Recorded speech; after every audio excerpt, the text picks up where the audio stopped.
ಇಂದಿನ ವಿಷಯ TLM ಮೂಲಕ ಭಿನ್ನರಾಶಿಗಳ ಪರಿಚಯ.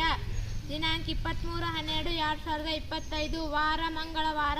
ನನ್ನ ಹೆಸರು ಅಮರೀನ್. ನನ್ನ ಹೆಸರು ಮಹಾಲಕ್ಷ್ಮಿ. ನಾವು 8ನೇ ತರಗತಿಯಲ್ಲಿ ಓದ್ತೀವಿ.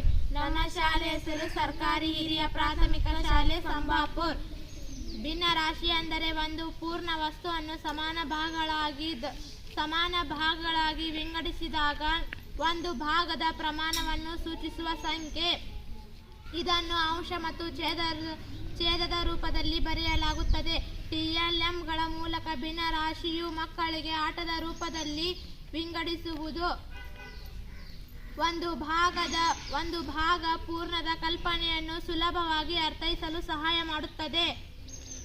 ಉದಾಹರಣೆಗೆ, ಪೂರ್ಣ ವೃತ್ತಾಕಾರದ ಕಾಗದವನ್ನು ಕತ್ತರಿಸಿ ಅದನ್ನು ಅರ್ಧ ಕಾಲು ಭಾಗಗಳಾಗಿ ತೋರಿಸುವ ಮೂಲಕ ಅಥವಾ ಬಣ್ಣದ ಭಾಗಗಳನ್ನು ತೋರಿಸುವುದರಿಂದ ಭಿನ್ನರಾಶಿಗಳ ಕಲ್ಪನೆ ಸ್ಪಷ್ಟವಾಗುತ್ತದೆ. ಇದು ಕಲಿಯುವುದನ್ನು ಆಸಕ್ತಿಕರ ಮತ್ತು ಪರಿಣಾಮಕಾರಿಯಾಗಿ ಮಾಡುತ್ತದೆ.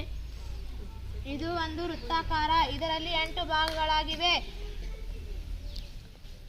8ನೇಯ 1, 8ನೇಯ 2, 8ನೇಯ 3, 8ನೇಯ 4, 8ನೇಯ 5,